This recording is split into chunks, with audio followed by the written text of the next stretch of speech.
बिस्मिल्लाहिर्रहमानिर्रहीम। आज हम बिल ऑफ एक्सचेंज का क्वेश्चन नंबर 12 करेंगे।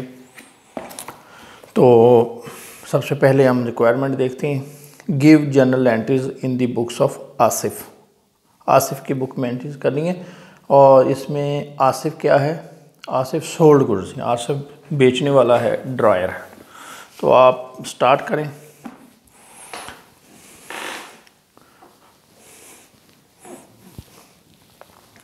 आसिफ बुक्स।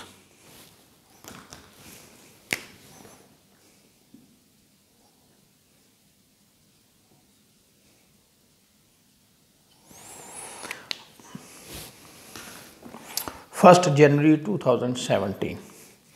तो 1 January 2017 Asif sold goods to mister Azam for ₹60,000। तो हम करेंगे आज़म डेबिट, सेल्स क्रेडिट 60,000।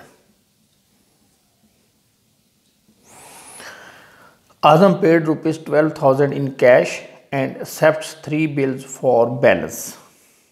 आज़म ने 12,000 दे दिया कैश में उसी वक्त ही, यानी ये 1 जनवरी को। तो हम लिखेंगे कैश डेबिट, आज़म क्रेडिट 12,000।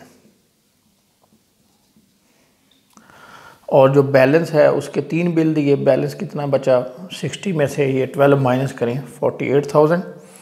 तो 48,000 के 3 बिल दे दिए। The first bill for ₹14,000 at 1 month, the second for 16,000 at 2 months and the third for ₹18,000 at 3 months. तो 3 बिल जो हैं उसने एक्सेप्ट कर लिए हैं। तो अभी हम एंट्री पास करेंगे bill receivable debit. First bill है 12,000 का और आज़म क्रेडिट 12,000। फिर दूसरा bill receivable debit, Azam credit 16,000 and third bill Azam credit 18,000।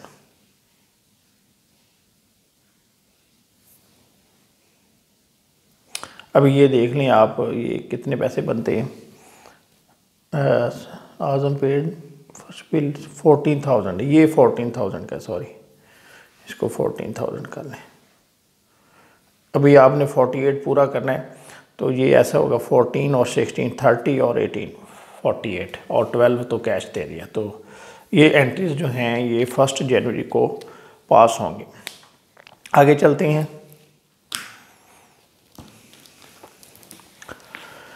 Asif endorsed first bill to Irfan his creditor on 2 जनवरी।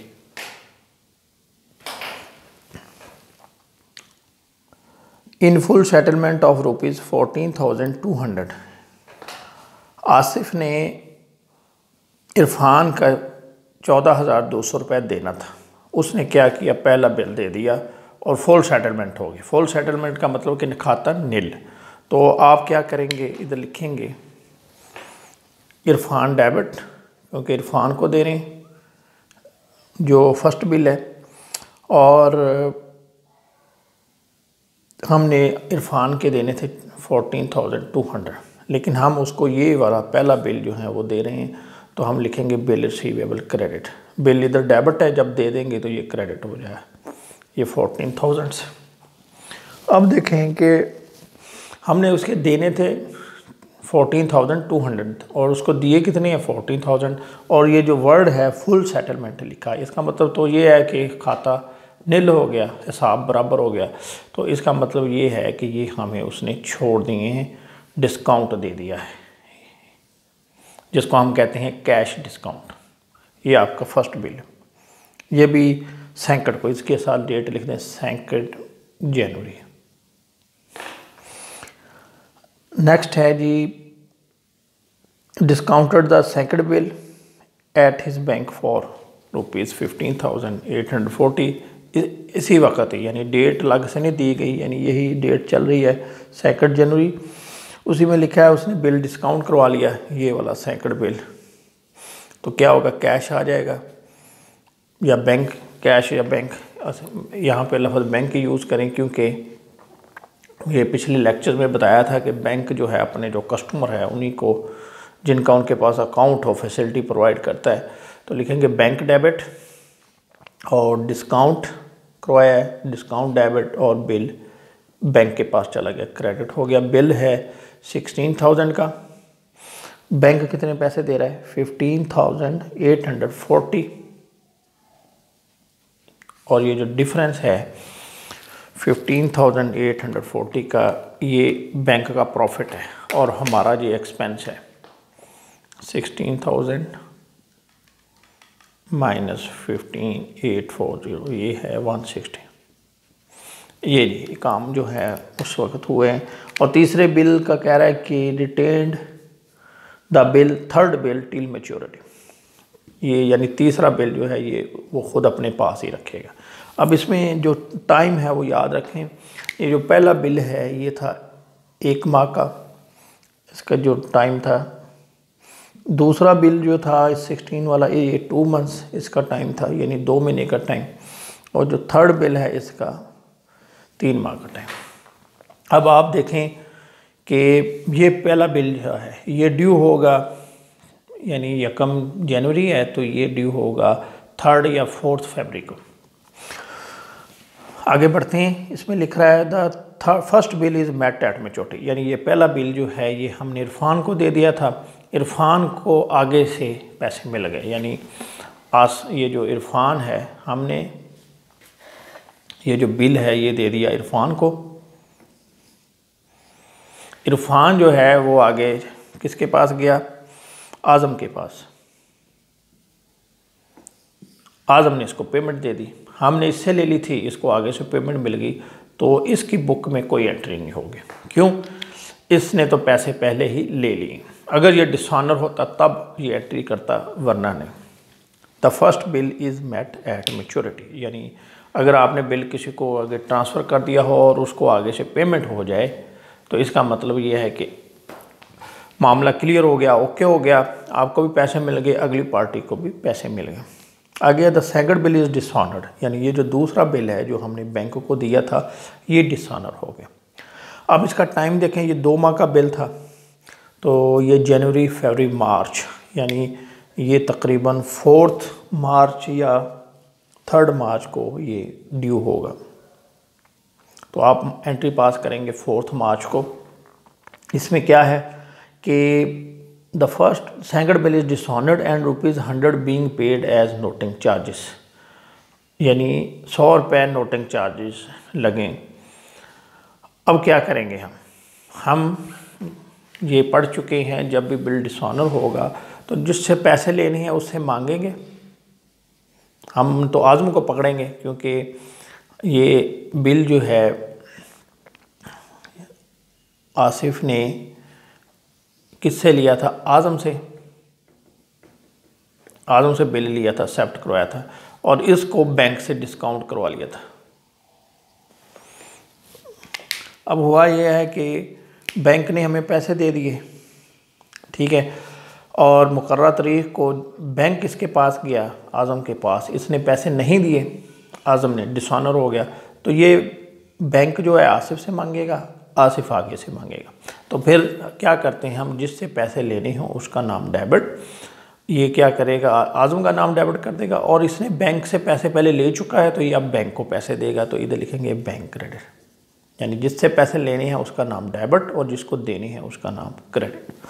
तो ये कितने हैं, अब पैसे भी देखने पड़ेंगे।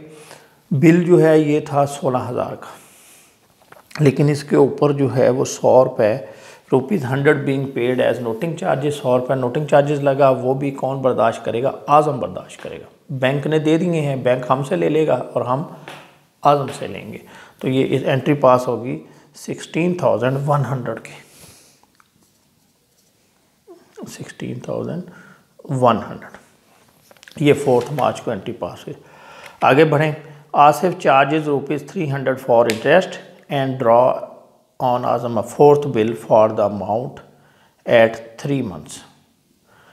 आसिफ ने क्या किया कि 300 रुपये इंटरेस्ट चार्ज की और उसके ऊपर एक नया बिल, 3 बिल तो पहले हैं, एक चौथा bill, fourth bill for the amount at 3। तो पहले आप इंटरेस्ट चार्ज करें आज़म से,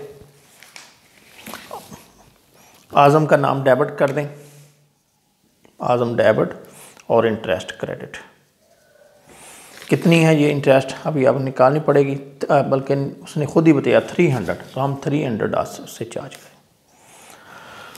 अब क्या हुआ कि हमने इससे 16,100 ये लेना है और एक ये 300 लेना है, 2 जगह पे ये डेबिट हो रहा है आज़म।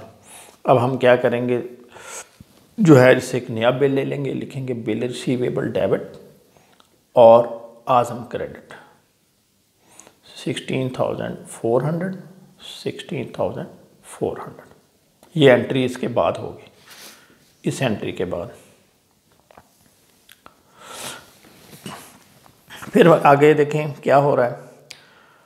At maturity the third bill was renewed. ये बिल जो है, ये जो थर्ड बिल, ये क्या हुआ, ये रीन्यू हो रहा है। रीन्यू का मतलब वही है, जब भी बिल रीन्यू करेंगे तो पिछला बिल जो है वो डिसऑनर, जो डिसऑनर होता है उसी तरह की एंट्री होगी, यानी ये भी डिसऑनर ही है।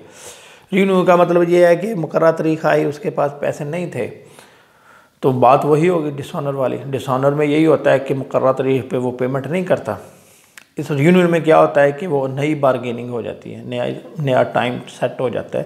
तो रीन्यूअल में और डिसऑनर में कोई फ़र्क नहीं, यानी जब ड्यू डेट आएगी सेम एंट्रियाँ पास करेंगे। तो इसमें क्या रहा है कि third bill was renewed with interest of rupees of 10% per annum for 3 months.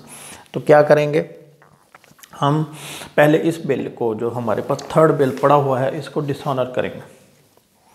तो क्या करेंगे, ये लिखेंगे आज़म डेबिट, यानी वो जिससे पैसे लेने हैं डिसऑनर हुआ, और ये बिल हमारे पास ही है, हमने इसको कुछ नहीं किया, तो बिल हमारे पास डेबिट चल रहा है, तो इस बिल को हम क्रेडिट दे देंगे, कैंसिल कर देंगे 18,000 से 18,000 से। ये एंट्रीज पास हो गया। आगे बढ़ें। फिर कहता है 10% पर एनम फॉर 3 मंथ्स, 3 महीने का इंटरेस्ट जो है, यानी बिल रीन्यू किया है, ये कैंसिल हो गया। अब फिर इंटरेस्ट की एंट्री देखें। पहले इंटरेस्ट की अमाउंट निकालें।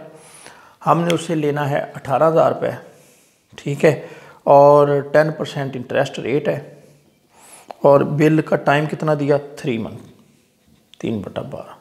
अब इसको सॉल्व करें। 18,000 मल्टीप्लाइड बाई 10/100 मल्टीप्लाइड बाई 3/12, तो ये बनते हैं 450।